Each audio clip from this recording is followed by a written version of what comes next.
بسم الله الرحمن الرحيم. السلام عليكم ورحمة الله وبركاته. الحمد لله رب العالمين، أشهد أن لا إله إلا الله وحده لا شريك له ولي الصالحين، وأشهد أن سيدنا ونبينا محمدا عبده ورسوله الصادق الأمين. اللهم صل وسلم وبارك على سيدنا محمد وعلى آله وصحبه ومن تبعهم بإحسان إلى يوم الدين. سبحانك لا علم لنا إلا ما علمتنا إنك أنت العليم الحكيم.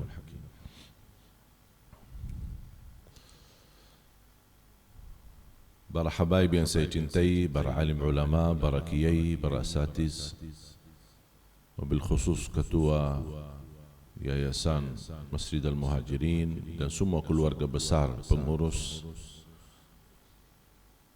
kepala kantor agama Islam atau kementerian yang alhamdulillah telah meresmikan gerakan Gresik Manhafal. Mudah-mudahan dengan diresmikan oleh beliau, mudah-mudahan membawa berkah dan mudah-mudahan menjadi perjuangan kita bersama untuk menuju Indonesia, negara para penghafal Al-Quran.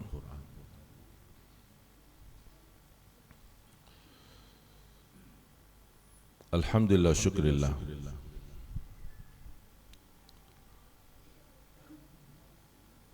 Saya tadi menyiapkan dalam pandangan saya untuk membahas satu tema, tapi dengan semangatnya jamaah dan kemudian apa yang disampaikan oleh ketua yayasan, kemudian juga Pak Kepala Kantor Agama, membuat saya rubah fikiran atau rubah tema.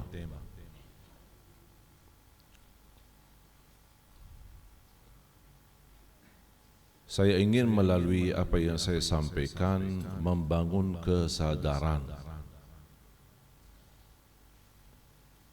betapa pentingnya kita memperhatikan Al-Quran. Al-Quran bukan kalam manusia. Al-Quran kitab yang sempurna, yang terindah, tidak ada keraguan di dalamnya. La ya'tihi al-batilu min bayni yadayhi wala min khalfihi, tanzilun min hakimin hamid. Huwa as-siratul mustaqim wa hablullahil matin wan nurul mubin. Kitab Al-Quran ini kalamullah, bukan kalam manusia. Dan satu-satunya ibadah yang terhitung nilai pahalanya bukan setiap kali baca, bukan setiap kali tilawah, bukan setiap kali hafal, tapi terhitung pahalanya dari setiap satu huruf, walaupun kita tidak faham apa yang kita baca. Karena Rasulullah SAW menjaminkan standar pahala setiap satu huruf 10 kebaikan dan tidak dikaitkan dengan memahami isinya. Sebagaimana bersabda Rasulullah SAW, "Man qara'a harfan min kitabillah falahu hasanah wal hasanatu bi'ashri amthaliha." Barang siapa yang baca satu huruf, dapatlah satu kebaikan, dan satu kebaikan dilipatkan oleh Allah menjadi 10 kebaikan. Berarti kata Rasulullah, man qara'a, tidak berkata man qara'a wa fahima, tapi man qara'a, barang siapa yang membaca. Bahkan kata guru saya, wal qari'u wal mustami' ajruhuma sawa, yang membaca maupun yang mendengar pahalanya sama, setiap satu huruf 10 kebaikan. Artinya tidak ada uzur lagi bagi orang yang belum bisa baca, masih bisa simak dan mendapatkan nilai pahala setiap satu huruf 10 kebaikan. Alhamdulillah sekarang ratusan ribu murattal di dalam YouTube. Tinggal kita simak mana yang sesuai selera kita, suara yang kita suka, yang indah, yang merdu, tinggal kita simak. Dengar kalau belum bisa membaca.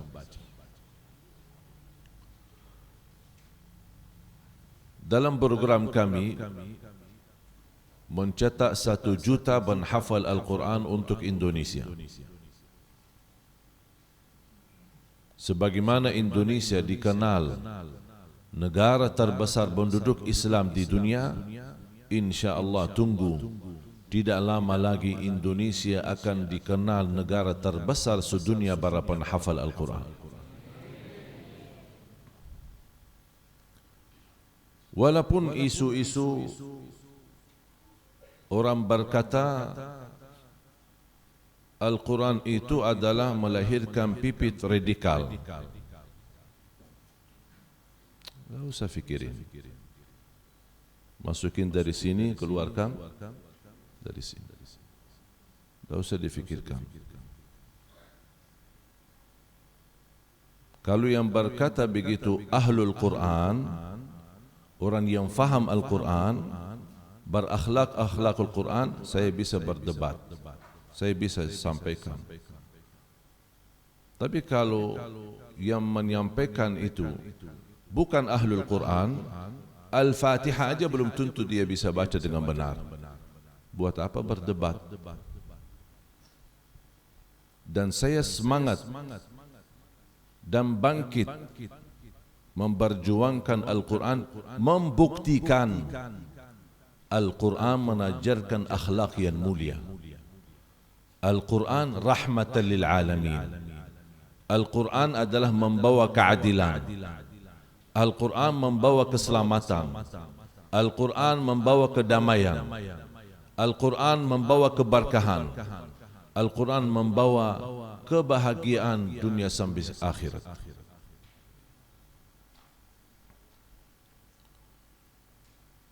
Sebelum saya lanjut, saya memperhatikan telah dibagikan air gelas. Mohon kalau minum pakai tangan kanan, jangan pakai tangan kiri, karena itu tidak suka oleh Nabi Muhammad SAW. Kadang-kadang aku heran kalau lihat ada orang Muslim bahkan cinta Nabi Muhammad tapi masih mengikuti kebiasaan syaitan, bagi minum atau makan bagi kiri. Padahal dilarang oleh Rasulullah SAW, jangan makan dan minum bagi tangan kiri. Fa inna syaitana, karena sesungguhnya syaitan suka makan dan minum bagi tangan kiri. Ini sunnah, tapi banyak orang merasa kecil ini, jangan diperbesarkan, jangan dipermasalahkan. Tidak, sunnah besar. Cukup kita meniru Nabi Muhammad SAW. Masa kita meniru syaitan? Dan kalau kita perhatikan anak-anak kecil mengambil sesuatu bagi kiri atau minum bagi kiri, kita bilang apa?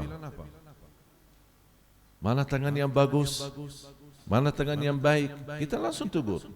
Nampaknya sekarang zaman ini yang tua-tua atau yang sudah dewasa perlu ditegur juga. Pak, mana tangan yang bagus?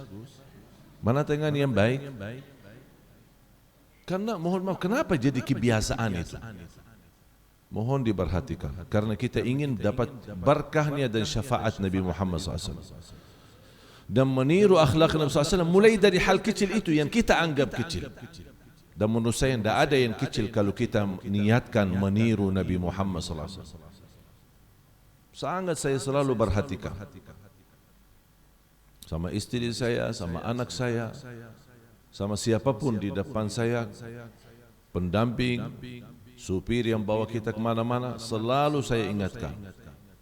Dan saya tidak diamkan persoalan ini karena saya ingin semuanya dapat syafaat Nabi Muhammad melalui kita menjalani kebiasaan Nabi Muhammad. makan seperti Nabi Muhammad, minum seperti Nabi Muhammad. Gerakan kita, sehari-hari kita, tidur pun sama seperti Nabi Muhammad SAW. Meniru Nabi Muhammad SAW, termasuk berakhlak. Ketika Siti Aisyah ditanya bagaimana akhlak Nabi Muhammad SAW, Siti Aisyah menjawab, akhlak Nabi Muhammad akhlakul Quran. Akhlak di akhlakul Quran. Jamaah sekalian dimuliakan Allah Subhanahu wa taala.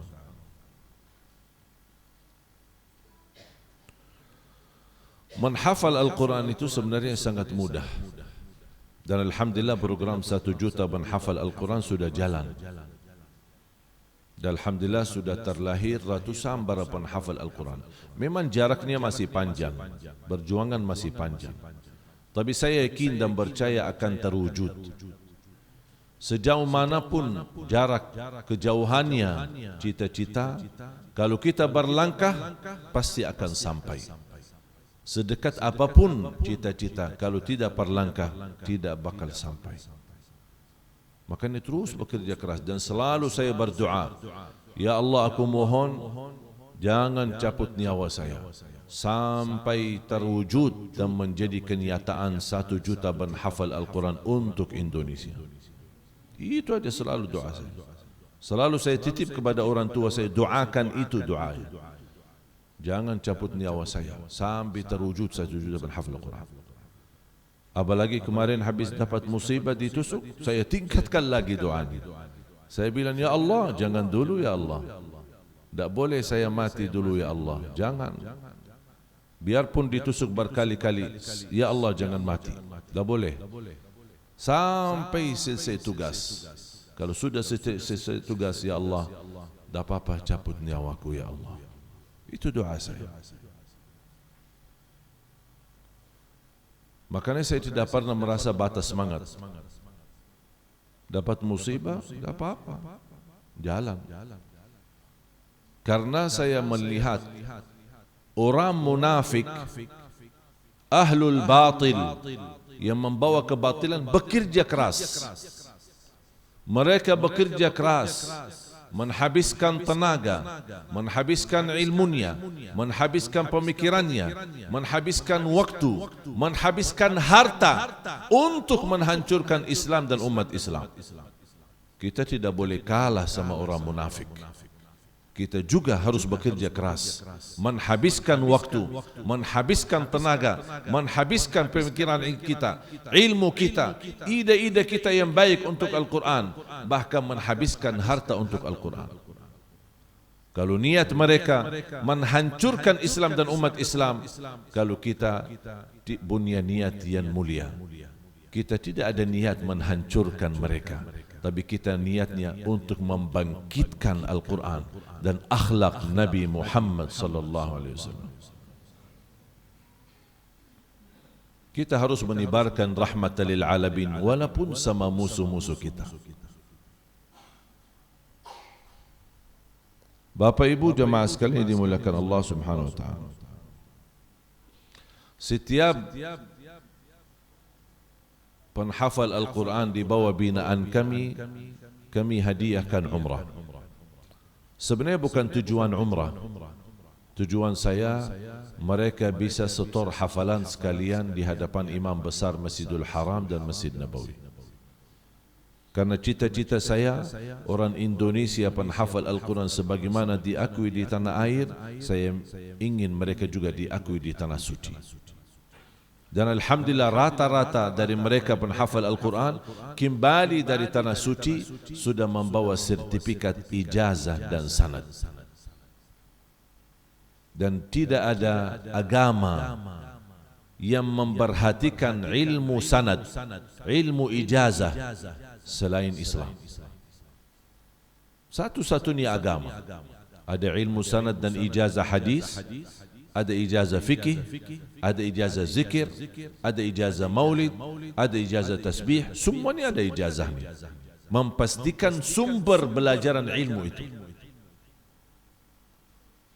Dan yang termulia adalah ijazah Al-Quran. Karena semua ijazah yang kita dapat ada batasnya. Ada yang sambil misal ijazah ke Imam Syafi'i, ada ijazah yang sambil ke Imam Maliki, para ulama, ada yang sambil kepada para tabi'in, seperti ijazah tasbih sampainya kepada Al-Imam Al-Hasan Al-Basri rahimahullah, dan seterusnya. Ada juga ijazah-ijazah yang bisa sambil kepada sahabat, seperti ijazah mud Madinah atau mud Nabawi yang sambil kepada Zaid ibn Thabit radhiyallahu an. Dan Zaid ibn Thabit radhiyallahu an berkata, saya mengukurkan zakat fitrah Nabi Muhammad menggunakan mud. Dan kata Siti Aisyah radhiyallahu anha, Nabi Muhammad berwudu menggunakan mud. 1 mud untuk wudu, 4 kali mud untuk mandi Nabi Muhammad sallallahu alaihi wasallam. Dan sudah kami buatkan satu video di YouTube, di channel kami, cara wudu Nabi Muhammad menggunakan mud. Habis wudu Nabi Muhammad, masih ada sisa air dalam mud sepertiga. Padahal benda mud, mana panitia tim ini pinjam. Padahal mud ini, ketika saya pertama kali praktik wudu pakai mud, 3 kali habis. Guru saya marah, langsung ditegur, mubazzir air, na'udzubillah, mubazzir air. Sampai beliau kata, Rasulullah sallallahu alaihi wasallam tegas melarang, jangan mubazzir air wudu, walaupun kamu wudu di atas sungai yang airnya menalir. Subhanallah, air menalir banyak, dah boleh mubazzir air wudu. Makanya kadang-kadang kalau saya lihat ada orang keluar dari tempat wudu di masjid, semua bajunya basah. Subhanallah, Pak, habis mandi ya? Enggak, baru habis wudu. Ini baru habis wudu sudah begini, gimana kalau mandi? Makanya kita praktik. Ketika saya diajarkan oleh guru saya di Madinah, ulama Madinah, saya dapat belajar, bisa habis wudu masih ada 1/3 sisa air. Menghidupkan sunnah Rasul, meniru Rasul, menghemati air, dan mendapatkan berkahnya doa Nabi Muhammad SAW. Sebagaimana di hadis yang diriwayatkan Imam Bukhari, Allahumma barik lana fi sa'ina wa fi muddina. Ya Allah berkahi sa' kami, ya Allah berkahi mud kami. Yang penasaran, silahkan nanti habis acara buka YouTube channel Cik Ali Jabir, dan di situ saya buat satu rekaman video cara wudu Nabi Muhammad SAW menggunakan mud. Gimana caranya? Ada. Bahkan saya rekam satu video bagaimana menjadi alat takaran zakat fitrah. Saya praktik gimana timbang zakat fitrahnya. Karena di zaman Rasulullah SAW tidak bagi kilogram, tapi mereka menggunakan mud. Kalau sudah buka YouTube, mohon maaf jangan lupa subscribe sekalian. Ya, sekali promosi, Pak. Bapak Ibu jamaah sekalian dimuliakan Allah Subhanahu wa taala. Dan semulia-mulia ijazah dan sanad adalah ijazah Al-Quran. Kenapa ijazah Al-Quran menjadi termulia? Karena semua ijazah ada batas. Ada yang sampai ke Imam Bukhari, ada yang sampai kepada sahabat, bahkan ada yang sampai kepada Rasulullah SAW. Tapi kalau Al-Quran, kita belajar bacaan yang benar, hafalan yang benar, tajwidnya benar, akan meraih ijazah dan sanad. Nama kita akan dimasukin dalam sebuah sertifikat. Mana tadi? Maaf. Ini kan contoh, ini sertifikat. Ijazah ada dua arti daripada ijazah. Ijazah lisan, kita ketemu guru minta ijazah, guru mohon ijazah. Atau yang kedua, ijazah tulisan, diberikan sebuah sertifikat seperti ini. Ini kan bahasa Arab, cukup padat. Kenapa padat? Karena semua guru-guru yang menijazahkan ada namanya di situ. Nanti akan ditambahkan, tertulis nama kita di dalam sini agar mendapatkan ilmunya dari guru, guru dari gurunya, guru dari gurunya, terus bersambung sampai Zaid ibn Thabit radhiyallahu anhu arda. dan saya bikin lagi bahasa Indonesia supaya orang yang tidak bisa baca bahasa Arabnya bisa saya singkatkan yang bahasa Indonesia, dan saya sudah izin dari guru. Kalau ijazah Al-Quran, begitu kita mendapatkan ijazah, nama kita jangankan hanya sambung kepada guru, guru dari guru, guru dari guru, terus bersusun sampai kepada tabi'in, tabi'in sampai sahabat, sahabat dari Rasulullah, Rasulullah dari malaikat Jibril, malaikat Jibril dari Allah subhanahu wa ta'ala. Berarti batas belajaran Al-Quran sampai kita meraih ijazah dan sanad sampai kepada Allah subhanahu wa ta'ala. Nama kita akan bersambung menjadi keluarga Allah, karena Ahlul Quran adalah keluarga Allah subhanahu wa ta'ala. Sebagaimana disampaikan tadi oleh Kepala Kantor Agama, khairukum man ta'allama al-Qur'ana wa 'allama. Hadis Rasulullah SAW yang diriwayatkan Imam Bukhari. Sebaik-baik yang mempelajari Al-Quran, sebaik-baik manusia, sebaik-baik di antara kalian yang mempelajari Al-Quran dan mengajarnya. Al-Imam Abu Abdullah Abdurrahman ibn Habib As-Sulami, seorang dari tabi'in, ulama besar, belajar Al-Quran dari 5 sahabat: Ubay bin Ka'ab, Uthman bin Affan, Zaid bin Thabit, Abdullah bin Mas'ud dan Abdullah bin Abbas. Dia belajar Al-Quran dari 5 sahabat. Pernah ditanya, apa yang membuat imam sabar 70 tahun untuk mengajar Al-Quran? Kata beliau, saya hanya ingin meraih khairukum man ta'allama al-Quran wa 'allamah. Itu yang membuat dia sabar 70 tahun. Sebaik-baik antara kalian yang mempelajari Al-Quran dan mengajar. Dan satu-satunya ibadah dan amalan, jangankan menghantarkan kita ke surga, bahkan akan mendampingi kita masuk surga dan membawa kita sampai ke derajat yang tertinggi di surga Allah. Itu Al-Quran. Kalau sudah masuk surga, tidak ada lagi ibadah, tidak ada tahajud, tidak ada sunnah qabliyah, sunnah ba'diyah. Sudah nikmat, istirahat selama-lamanya, nikmat selama-lamanya, bahagia selama-lamanya. Hanya satu yang diminta di dalam surga, baca Quran. Sebagaimana Rasulullah SAW bersabda, yuqalu li sahibil Quran, iqra warqa warattil kama kunta turattilu fid dunya fa inna manzilataka inda akhir ayatin taqra'uha.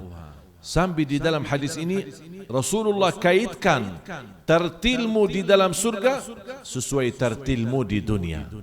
Kalau mohon maaf, perhatianmu kepada Al-Quran di dunia hanya sebentar dan sesaat, akan naik derajat surga sesaat tidak lama. Sampai kata Siti Aisyah radhiyallahu anha, adadu darajatil jannah bi'adadi ayil Quran, falaysa fi ahli al-jannah a'la darajatan min ahli al-Quran. Jumlah tingkatan dalam surga Allah, sebagaimana kata Siti Aisyah radhiyallahu anha, sesuai jumlah ayat Al-Quran. Oleh karena itu tidak ada yang lebih tinggi di dalam surga Allah daripada ahlul Quran. Baca, naik. Baca, naik. Baca, naik. Di mana berhenti membaca, disitulah derajatmu.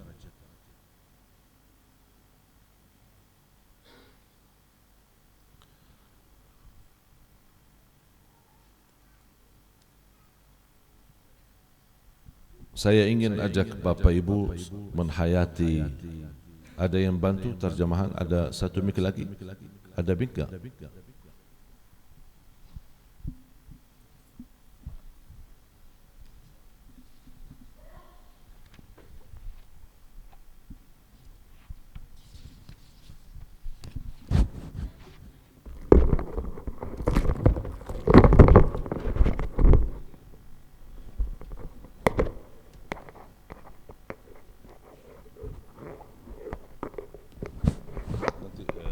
Siapa yang berkenan bacakan terjemahan? Saya akan baca beberapa ayat.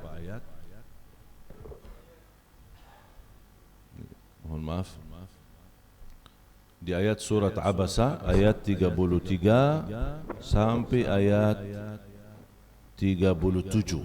Surat Abasa. A'udzu billahi minasyaitonir rajim. فإذا جاءت الصاخة يوم يفر المرء من أخيه وأمه وأبيه وصاحبته وبنيه لكل امرئ منهم يومئذ شأن يغنيه. صدق الله العظيم.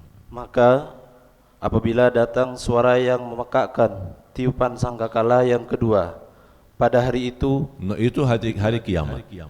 begitu hari kiamat. As-sakha, at-tamma, az-zalzala, al-qari'ah, at-talaq, at-taghabun, itu semua nama-nama hari kiamat. Semakin banyak nama sesuatu menunjukkan sesuatu itu sangat agung dan dahsyat. Apa yang akan terjadi? Mohon jamaah sekalian diperhatikan. Ini menjadi kesimpulan dari apa yang saya ingin sampaikan. Terus pada hari itu manusia lari dari saudaranya dan dari ibu dan bapaknya. Subhanallah. Manusia bakal lari dari saudaranya. Ini saudara saya, lari. Dah mau ketemu. Kenapa dah mau ketemu? Supaya tidak diminta tolong. Larikan diri. Para nabi saja, salim salim, Allahumma salim salim, nafsi nafsi. Para nabi, nafsi nafsi, diri sendiri. Allahumma ya Allah selamatkan. Itu para nabi. Gimana kalau manusia yang lain? Terus Setiap orang tua lari dari anak, anak lari dari orang tua. Bisa enggak kira-kira terbayang? Namanya kalau ada anak berpisah sama kita, mungkin karena nikah atau dia lagi belajar kuliah keluar negeri. Kalau dia mungkin 4 tahun atau beberapa tahun kemudian kembali.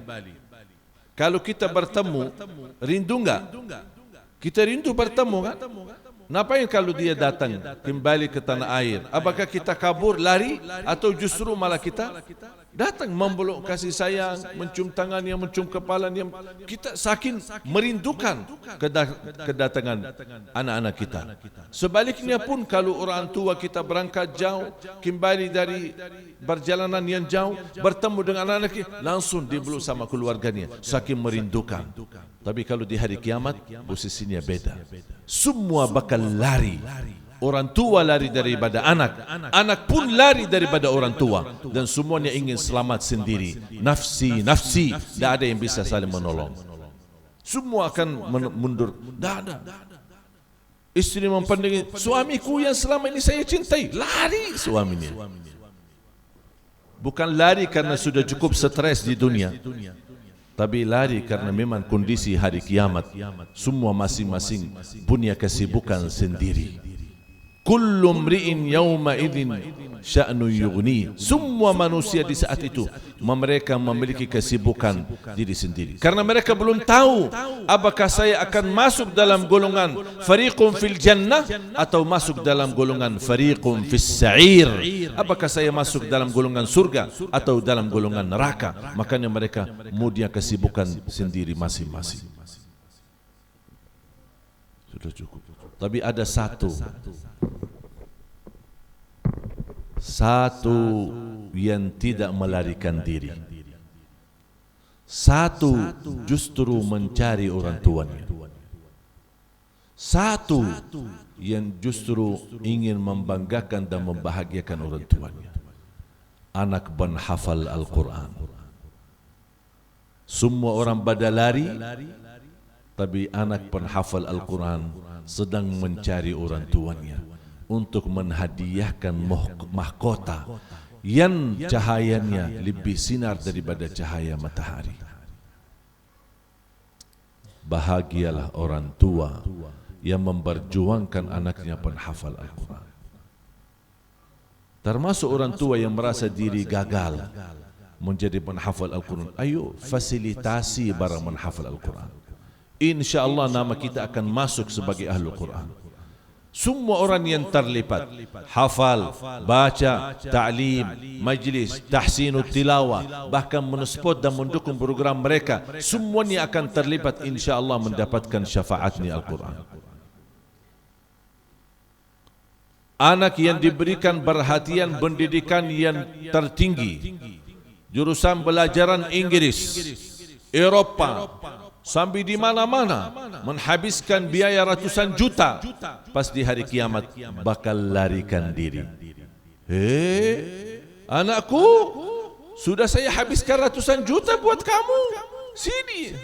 Tak bisa, lari. Hanya penghafal Al-Quran. Dan subhanallah, ketika saya berfikir membandingkan pembiayaan untuk memimpin anak kita menjadi penghafal Al-Quran, jauh lebih sedikit dibandingkan kita menghabiskan biaya untuk mendapatkan pelajaran dan pendidikan tertinggi di dunia. Masih jauh lebih biaya, tidak membebankan dan tidak terlalu besar untuk Al-Quran. Tapi untuk dunia terlalu besar. Tapi subhanallah, aneh manusia. Untuk dunia berani, tapi untuk Quran fikir-fikir dulu, hitung-hitungan dulu. Sedangkan nanti di hari kiamat, anak yang melarikan diri, datang anak penghafal Al-Quran yang menghadiahkan mahkota, dan dia sendiri yang meletakkan mahkota di atas kepala orang tuanya. Saya bahagia dan selalu bersyukur. Orang tua saya awam.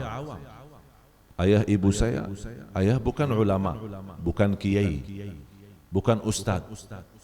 Ayah saya orang awam, pedagang biasa.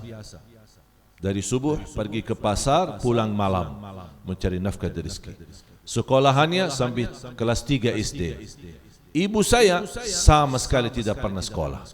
Sampai usia 40 tahun ibu saya belum bisa baca Quran. Coba bayangkan, orang Arab dah bisa baca Quran, gimana orang Indonesia? Tapi Allah anugerahkan, alhamdulillah, keturunan 12 timnas. Dari 12, 10 penghafal Al-Quran, 30 juz. Alhamdulillah. Dan sekarang ayah sama ibu, dua-duanya bisa menjadi penghafal Al-Quran. Yang menjadi gurunya adalah anaknya sendiri. Coba betapa bahagianya orang tua punya anak 10 penghafal Al-Quran. Saya punya guru, saya dapat belajar dan dapat ijazah sanad dari beliau. Beliau disebutkan Ustadzul A'immah. Setiap orang belajar Quran sama beliau pasti jadi imam. Makanya diberikan gelar Ustadzul A'immah, Ustadz para imam-imam. Semua orang yang belajar sama beliau pasti jadi imam. Paman saya Syekh Ali Jabir, imam besar Masjidil Haram, sudah meninggal dunia. Dari tahun 1400 sampai tahun 1011, beliau 1411 beliau menjadi imam besar Masjidil Haram. Murid beliau Syekh Muhammad Ayub, imam besar Masjid Nabawi, murid beliau Syekh Abdullah Awad Al-Juhani, imam besar Qiblatain, imam besar Kuba, imam besar Masjid Nabawi, dan imam besar Masjidil Haram. Dan dia satu-satunya imam sepanjang sejarah, dia satu-satunya yang mendapatkan anugerah kemuliaan mengimami 4 masjid tanah suci, Qiblatain, Kuba, Masjid Nabawi, dan sekarang menjadi imam besar di Masjidul Haram. Murid beliau, anak beliau, satu imam Masjid Nabawi, satu imam Masjid Kuba, dan satu lagi imam Masjid Qiblatain. Subhanallah, betapa luar biasa bahagianya keluarga Ahlul Quran. Jadi jangan ada orang berkata, kemampuan saya terbatas, saya orang awam, saya orang begini. Bisa. Kalau ada kemauan pasti bisa. Dan kita lihat acara Hafiz Indonesia, rata-rata orang tuanya awam. Orang tuanya petani, tidak bisa sama sekali ngaji. Tapi Allah anugerahkan kepada mereka anak-anak penghafal Al-Quran. Dan alhamdulillah acara Hafiz Indonesia sampai hari ini 7 tahun berturut-turut masih menjadi acara yang terbaik di TV Indonesia. Dan masih setiap tahun alhamdulillah Allah wujudkan anak-anak penghafal Al-Quran. Jangankan hanya hafal, sampai nomor ayatnya, halamannya, bahkan ada di antara mereka yang sudah hafal ratusan hadis Nabawi Muhammad sallallahu alaihi wasallam. Ketika saya melihat acara Hafiz Indonesia dan ikut terlibat dalam memperjuangkan, saya berkata, alhamdulillah, ternyata Allah subhanahu wa ta'ala masih sayang sama Indonesia. Wallahi jamaah sekalian, pernah kami ada rencana bersama ada seorang teman berusaha di Madinah. Beliau juga punya TV. Kami punya rencana untuk membangun acara Hafiz Arab sama dengan Hafiz Indonesia, tapi gagal. Tahu enggak kenapa gagal? Karena tidak menemukan anak-anak di bawah usia 10 tahun dengan jumlah yang banyak penghafal Al-Quran hanya di Indonesia. Di Arab pun tidak ada. Kalau di Arab ada bisa dihitung 4 orang, 5 orang. Rata-rata yang sudah hafal Quran di Arab adalah sudah dewasa, di atas 20 tahun. Dan rata-rata imam-imam masjid di Tanah Suci, di beberapa masjid di kota Makkah dan di Madinah, rata-rata sudah dewasa. Dan ada, jarang kita menemukan anak-anak. Ada, tidak ada, tapi jumlahnya sedikit. Tapi di Indonesia, mungkin Bapak Ibu menonton acara Hafiz Indonesia yang ditayangkan dan menjadi peserta 18 atau 20 orang. Tapi hakikatnya lebih dari 80 orang yang ikut daftar di acara Hafiz Indonesia. Tapi karena jumlahnya besar, kita tidak bisa tampilkan semua. Makanya kami datangkan mereka di karantina dan kami ulang kelola mereka, mendidik mereka dan memilih yang terbaik yang bisa tampil di acara Hafiz Indonesia. Anugerah dan hadiah dari Allah, wajib kita syukuri dan wajib kita berjuangkan. Dan saya harap 1 juta penghafal Al-Quran bukan milik Ali Jabir, tapi saya harap menjadi milik kita bersama. Berjuangan kita bersama, amal salih kita bersama. Kalau besok kita dipanggil oleh Allah duluan, insya Allah semua bacaan mereka penghafal Al-Quran yang kita ikut membantu mereka, ikut memfasilitasi mereka. Kita sudah meninggal puluhan tahun, bahkan bisa ratusan tahun, kita wallahu alam tidak tahu. Insya Allah semua bacaan mereka akan Allah salurkan pahalanya. Dan pahalanya bukan bersetiap kali baca, tapi setiap satu huruf yang mereka baca, yang mereka baca dalam salat maupun di luar salat, Allah anugerahkan disalurkan pahalanya. Betapa luar biasa anugerah daripada Al-Quran. Mudah-mudahan para hadirin diberikan oleh Allah kemuliaan menjadi ahlul Quran, menjadi keluarga Al-Quran, mendapatkan syafaatnya Al-Quran, dan dianugerahkan oleh Allah keluarga kita menjadi keluarga Al-Quran. Mari kita sama-sama tingkatkan semangat kita. Tidak boleh batas semangat. Kita tidak boleh kalah sama kerja keras orang munafikin. Orang munafik tidak ada rasa malunya untuk memperjuangkan kebatilan. Masa kita merasa malu dan berat hati ketika memperjuangkan kebenaran? Kita di atas siratul mustaqim, dan mudah-mudahan di atas siratul mustaqim sampai kita wafat. Makanya kita, ayo mari kita sama-sama memperjuangkan Al-Quran di Indonesia, khususnya di kota Gresik. Dan alhamdulillah dalam program safari dakwah kami kemarin sampai ke daerah Riau, sampai di Bengkalis dan Pekanbaru, bahkan alhamdulillah di Kota Malang kemarin, dan juga di Lampung, sampai di beberapa daerah. Dan insyaallah besok subuh saya akan berangkat ke Ternate dan juga ke Tidore, dan seterusnya memperjuangkan Palu, Bali, Lombok untuk membangkitkan program Al-Quran. Dan alhamdulillah setiap kunjungan daerah pasti luar biasa mendapatkan spot dari jemaah. Ada yang mewakafkan rumahnya, ada yang mewakafkan tanahnya. Apapun ini semua ikhtiar. Ini semua ikhtiar, dan kita maksimalkan ikhtiar kita. Alhamdulillah menjadi tambat masing-masing menjadi berjuang Quran. Tahu enggak Bapak Ibu jamaah sekalian, sepanjang safari dakwah yang terbesar pendukungan dari masyarakat adalah masyarakat Manado. Ini yang terbesar. Masyarakat Manado yang paling besar mensupport program penghafal Al-Quran. Bahkan alhamdulillah mereka ikut menyumbangkan wakafnya. Apapun kemampuannya, kami lipatkan semua masyarakat, karena ini perjuangan kita bersama dan amal saleh kita bersama. Mudah-mudahan perjuangan ini menjadi saksi baik bagi kita dan anak-anak kita di hari kiamat. Amin ya rabbal alamin. Bapak Ibu jamaah sekalian, sebelum saya tutup doa, saya serahkan kepada panitia. Saya harap sabar, insyaAllah tidak lama. Kami insyaAllah tutup dengan doa bersama. Mudah-mudahan doa kita dan bermunajat kita menabulkan semua hajat dan keinginan kita. Amin ya rabbal alamin. Mohon jangan ke mana-mana. Sesaat lagi kami kembali.